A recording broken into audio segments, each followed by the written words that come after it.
اعوذ باللہ من الشیطان الرجیم بسم اللہ الرحمن الرحیم الحمد للہ الذی جعل کمال دینہ وتمام نعمتہ بولایت علی بن ابی طالب علیہ السلام والصلاة والسلام علی سید الانبیاء المرسلین وعلی الطیبین الطاہرین المعصومین اما بعد وقد قال امیر المؤمنین علی بن ابی طالب علیہ السلام بسم اللہ الرحمن الرحیم لا یجری علیہ السکون والحرک۔ ناظرین کا سامعین محترم السلام علیکم ورحمۃ اللہ۔ درس نہج بلاغہ کا ختم نمبر 229 کا حصہ دوم آپ عزیزان کی بارگاہ میں حاضر ہے۔ اس خطبے میں امیر المؤمنین نے توحید وحدانیت کے عنوان سے چند مطالب بیان کیے ہیں۔ آگے مولا فرماتے ہیں اللہ پر حرکت کرنا اور ٹھہرا رہنا دونوں اثر انداز نہیں ہو سکتے، اور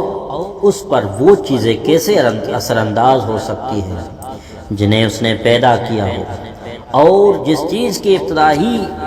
اس نے کی ہو وہ اس پر کیسے عائد ہو سکتی ہے، اور جن چیزوں کو اس نے پیدا کیا وہ اسی کے اندر کیسے ہو سکتی ہے۔ اگر یہ غلط باتیں مان لی جائیں تو اللہ کی حقیقت میں تبدیلی و تفاوت بھی ماننا پڑے گا، اور یہ بھی ماننا ہوگا کہ اللہ کے بہت سے اجزاء ہیں اور وہ قابل تجزیہ ہے، اور یہ سب کچھ ماننا اللہ کی ہمیشگی اور دوام بے معنی ہو جائے گا۔ اور اگر اللہ کے لیے پیچھے اور دور کے الفاظ بولے جائیں تو اس کے لیے لفظ آگے اور دہنے بائیں بھی بولنا ہوگا، اور جب نقصان میں کمی لازم آئے تو نقصان پورا کرنے اور تکمیل کے لیے التماس کرنا بھی لازم ہو جائے گا، اور ایسا مانتے ہیں اس میں وہ تمام نقائص ماننا لازم ہو جائے گا جو مخلوقات میں موجود ہیں، اور اس طرح کسی اور خالق کے وجود پر دلیل قائم ہو جائے گی، حالانکہ تمام مخلوقات کا وجود اللہ کے خالق ہونے کا ثبوت اور دلیل تھی۔ حقیقی صورتحال یہ ہے کہ اللہ پر ان چیزوں کا اثر نہیں ہوتا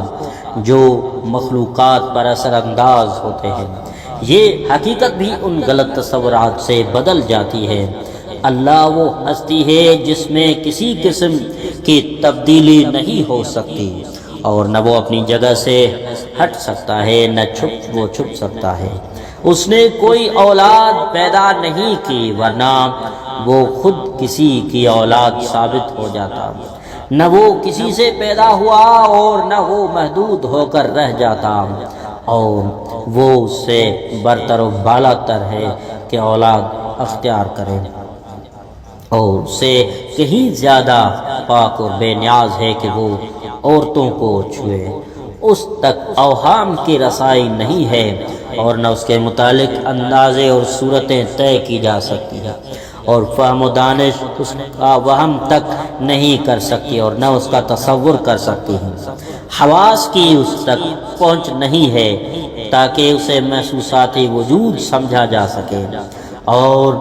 اسے ہاتھ چھو نہیں سکتے کہ اس کو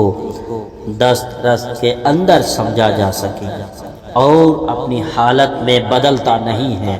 اور نہ وہ ایک حال سے دوسرے حالات میں تبدیل ہوتا ہے، اور یہ دن رات کی آمد و رفت اس پر اثر انداز نہیں ہوتی ہے، نہ پرانا کرتی ہے، اور نہ روشنی اور اندھیرا اسے متاثر کرتی ہے، اور نہ اس میں تبدیلی کرتی ہے۔ اس کی کوئی ایسی صفت بیان نہیں کی جا سکتی ہے جس میں اجزاء سے تعلق ہو، اور نہ جوڑ و بند اور اعضاء یعنی ہاتھ پیر آنکھیں وغیرہ سے نسبت ہو، اور نہ سہارا لینے والی چیزوں میں سے کسی چیز کی بات ہو، اور نہ ایسی صفت ہو جو اس کی ذات کے علاوہ غیر ہو اس کے حصے کر ڈالے، نہ اس کے لیے حد بندی کی جائے، اور نہ اس کے لیے ابتدا اور انتہا کی بات ہو، اور نہ اس کے خاتمے کا ارادہ، خاتمے کا اور کسی مقصد کے ماتحت ہونے کا تصور ہو، اور نہ یہ کہ چیزوں کو اس پر حاوی قرار دیا جائے کہ وہ اسے بلند کرے یا چاہے تو پستی میں اتار دے، یا یہ کہ کچھ چیزیں اسے سنبھالے ہوئے یا اٹھائے ہوئی ہیں وہ چاہیں تو اسے کسی طرف موڑ دیں یا درست رکھیں، اور نہ اللہ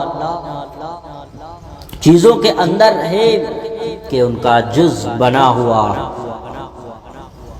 اور نہ وہ چیزوں سے خارج ہے کہ وہ دوری ہو جائے۔ وہ خبریں دیتا ہے مگر زبان اور لب و لہجہ اور حلق و متعلقات کے وسیلے سے نہیں، وہ ہر بات ہر آہٹ سنتا ہے مگر شگافوں اور سوراخوں اور آلات اور اوزاروں کے وسیلے سے نہیں سنتا، وہ کہتا ہے مگر الفاظ استعمال نہیں کرتا ہے، یاد رکھتا ہے مگر حافظے کے ذریعے سے نہیں، اور ارادہ رکھتا ہے مگر سوچ بچار کے بعد نہیں، وہ محبت بھی کرتا ہے اور راضی بھی ہوتا ہے مگر دل کی نرمی کی وجہ سے نہیں، وہ دشمنی بھی رکھتا ہے غصے بھی کرتا ہے مگر بلا کسی مشقت و تکلیف اٹھائے ہوئے۔ جس چیز کو کسی شکل میں بنانے کا ارادہ کرتا ہے تو اس کو کہتا ہے کہ ہو جاؤ، وہ فوراً اسی شکل میں بن جاتی ہے، مگر یہ کہنا نہ آواز بلند کر کے ہے نہ ایسی ندا سے ہوتا ہے جو سننے میں آ جائے، اور اس کے علاوہ اور کوئی مطلب نہیں کہ ذات پاک کا کلام ایک فعل ہوتا جس سے اس نے خود ایجاد کیا ہے، اور اس کا کلام یا فعل کی مانند اس کی ایجاد سے پہلے ویسا کلام یا فعل موجود نہ تھا۔ اگر وہ کلام یا فعل قدیم سے ہوتا تو وہ دوسرا معبود ہوتا۔ اللہ کے لیے یہ نہیں کہا جا سکتا کہ نہ ہونے کے بعد ہوا، ورنہ اس پر وہ تمام صفات جاری ہوں گی جو عدم سے وجود میں آنے والی مخلوقات پر جاری ہوتی ہے، پھر مخلوقات میں اور اللہ میں یا نئی پیدا ہونے والی مخلوق میں اور قدیم واجب الوجود میں کوئی فرق نہ رہے گا، اور اللہ کو مخلوقات پر بزرگی اور برتری ہی نہ رہے گی۔ چنانچہ بنانے والا اور بننے والا برابر ہو جائیں گے، اور ایجاد کرنے والا اور موجد ایجاد یکساں ہو جائیں گے۔ اللہ نے مخلوقات کو کسی مثال یا ایسے نمونے کے بغیر وجود بخشا جو اللہ کے علاوہ کسی اور نے تیار کیا ہوتا، اور مخلوقات میں سے کسی ایک سے بھی تخلیق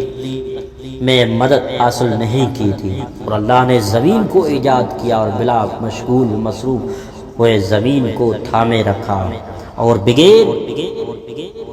کوئی سہارا دیے ہوئے مستحکم کر دیا، اور بلا پائے اور ٹانگوں کے اسے قائم کر دیا، اور بغیر ستونوں کے اسے بلند کر دیا، ٹیڑھا ترچھا ہو جانے سے اسے محفوظ کر دیا، اور پھٹنے اور ٹکڑے ٹکڑے ہو کر گر جانے سے منع کر دیا۔ اس کے لیے اس کی میخوں کو استحکام بخشا، اور روک تھام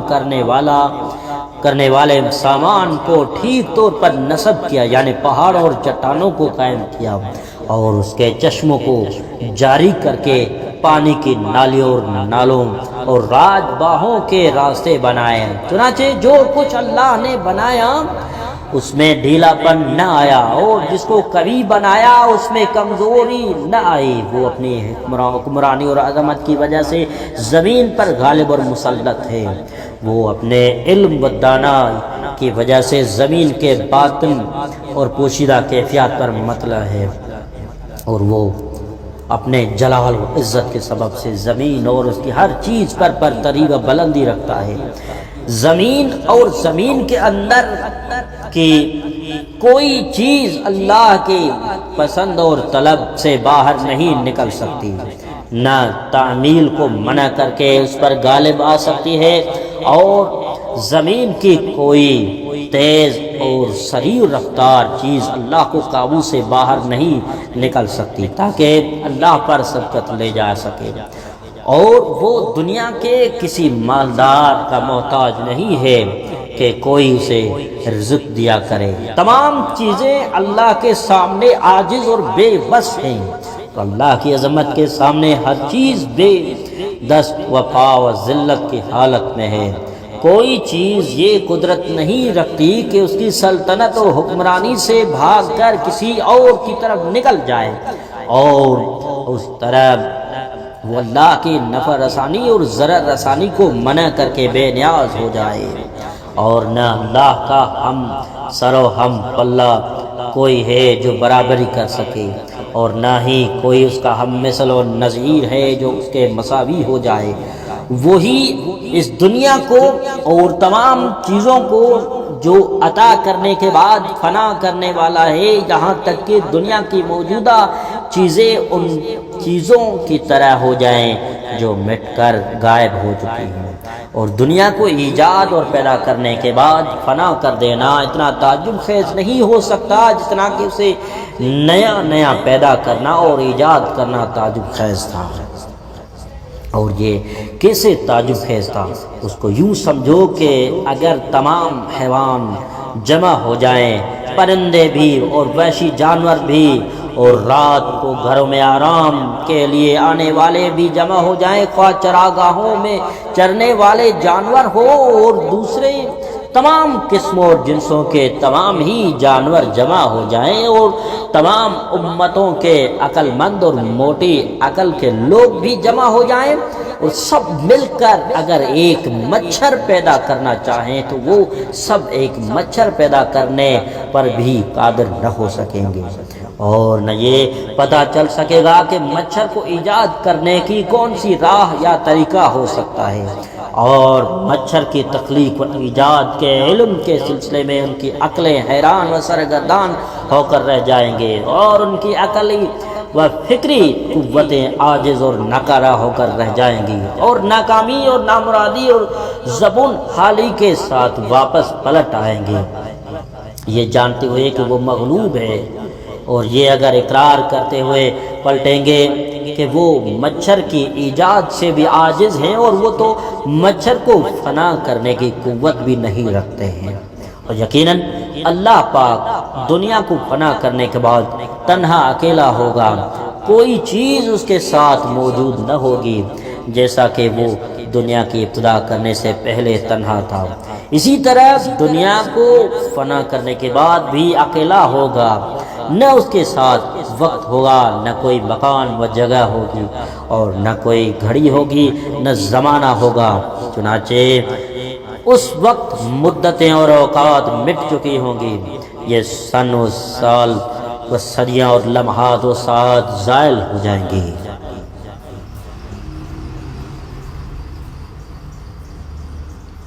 بہرحال ہر چیز پر مسلط رہنے والا اللہ تنہا رہ جائے گا، اور وہی وہ ہستی ہے جس کی طرف تمام معاملات و حالات و مخلوقات نے جانا تھا، چنانچہ ان کی تخلیق و ایجاد کی قدرت ان کے پاس پیدا ہونے سے پہلے بھی تھی، نہ اسی طرح دنیا کا اور ان کا فنا کیا جانا بھی ان کے اختیار میں نہیں، اور ان کی ممانعت اور ناگواری کے باوجود فنا لازم ہوگی، اگر ان کو فنا کیے جانے سے روکنے کی قدرت حاصل ہوتی تو ان کا باقی رہنا دائمی ہو جاتا۔ جب اللہ نے کسی چیز کا بنانا چاہا تو اسے اس کے بنانے میں کوئی وقت دقت نہیں ہوئی، اور جن جن چیزوں کو اس نے بنایا اور وجود بخشا تو ان کے بنانے میں اسے تھکن محسوس نہیں ہوئی۔ اللہ نے اس کائنات کو اور کائناتی مخلوقات کو اس لیے پیدا نہیں کیا تھا کہ وہ اپنی سلطنت کو بڑھائے اور مضبوط کرے، نہ اس لیے کہ اپنی حکومت کے زوال اور نقصان سے ڈرتا تھا، اور نہ اس لیے کہ اسے کسی مد مقابل کے خلاف مدد حاصل کرنا تھی، نہ اس لیے کہ اسے کسی حملے آور دشمن سے محفوظ رہنا تھا اور قوت فراہم کرنا تھی، اور نہ اس لیے کہ اسے اپنے ملک و مملکت کی حدود کو بڑھانا اور وسعت دینا مطلوب تھا، اور نہ اس لیے کہ اسے اپنے کسی شریک حکومت کے مقابلے میں اپنی کثرت کا مظاہرہ کرنا تھا، اور نہ اس لیے کہ وہ اپنی تنہائی سے گھبرا گیا تھا اور اپنی دلچسپی کے لیے دنیا کو پیدا کرنے کا ارادہ کیا تاکہ اس سے اپنا دل بہلاتا رہے۔ پھر وہ کائنات کو بنانے کے بعد اسے فنا کرے گا، فنا بھی اس لیے نہ کرے گا کہ اللہ کو کائنات کی دیکھ بھال کرنے اور اس میں تبدیلیاں کرنے اور اس کی تدبیریں کرنے میں وقت اور دقت اور دل تنگی ہو رہی ہوگی، نہ اس لیے کہ فنا کر کے اسے آرام و راحت ملے گی، اور نہ اس لیے کہ دنیا کی چیزیں اس پر ناگوار گزرنے والا بوجھ بن گئی۔ اللہ کو کائنات کی موجودگی اور بقا دل تنگ نہیں کر سکتی کہ وہ دل بھر جانے کی وجہ سے اس کو فنا کرنے کے حکم میں جلدی کرے، لیکن بات یہ ہے کہ اللہ پاک نے اپنے لطف و کرم و مہربانیوں سے کائنات کا بندوبست کیا ہے اور اپنے حکم سے اس کی دیکھ بھال اور روک تھام کر رکھے ہیں، اور اپنے قدرت سے اسے مستحکم بنایا ہے۔ چنانچہ اسے فنا کر دینے کے بعد دوبارہ وجود دے کر پلٹائے گا، اس لیے نہیں کہ اسے کائنات کی محتاجی ہوگی، اور نہ اس لیے کہ وہ کائنات کی کسی چیز سے مدد لینا چاہے گا، اور نہ اس لیے کہ وہ وحشت کی حالت کو دلچسپی سے بدلنا چاہے گا، اور نہ اس لیے کہ وہ جہالت اور بے بصیرتی کی حالت سے نکل کر علم و بصیرت اور تجربات کا ماحول اختیار کرنا چاہے گا،